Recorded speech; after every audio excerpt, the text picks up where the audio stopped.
आजादी का Amrit Mahotsav.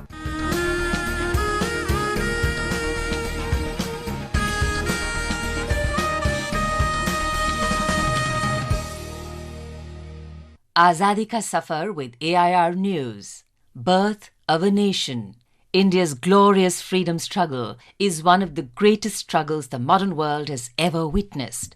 AIR News brings you a glimpse of this struggle every day. 17th of November is the death anniversary of the valiant hero of the freedom struggle and great revolutionary, Lala Lajpat Rai. Popularly known as Punjab Kesari or the Lion of Punjab, he was a prominent member of the Lal Bal Pal trio, which included Bal Gangadhar Tilak and Bipin who changed the political discourse of the independence movement. Lala Lajpat Rai was born on January the 28th, 1865 in Dhudike, Punjab. In 1886, he moved to Hisar and started practicing law. He also took up journalism and contributed articles to several newspapers such as the Tribune. In 1914, he quit practicing law and focused on India's freedom struggle. Lala Lajpat Rai founded the Indian Home Rule League in New York and launched a monthly journal, Young India, as well as the Hindustan Information Services Association. Due to his involvement with the Indian National Congress and participation in the political agitation in Punjab, Lala Lajpat Rai was deported to Mandalay in Burma without trial in 1907. He returned the same year when the viceroy Lord Minto failed to produce evidence to further detain him for subversion. He founded the National College at the Bradlaugh Hall in Lahore and enrolled Bhagat Singh as a student.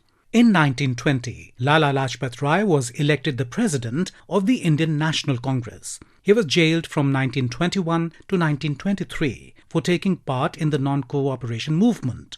After his release, he was elected to the Legislative Assembly. In 1928, the British government set up the Simon Commission to discuss constitutional reforms in India.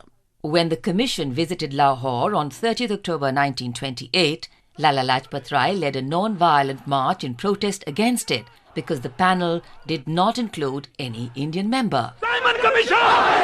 Simon!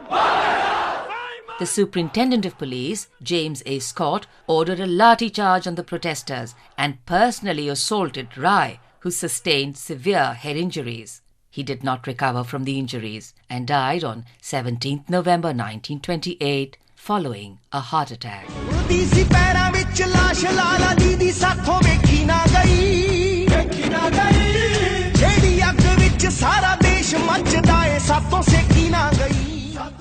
Also on the 17th of November 1932, the third and last Roundtable Conference began. It concluded on 24th December 1932.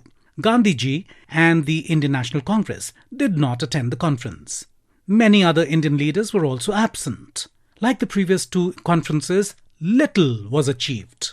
The recommendations were published in a white paper in March 1933 and debated in Parliament afterwards. A joint select committee was formed to analyse the recommendations and formulate a new act for India. The committee produced a draft bill in February 1935, which was enforced as a Government of India Act in July 1935.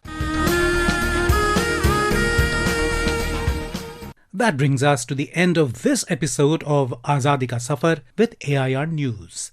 See you in the next episode tomorrow.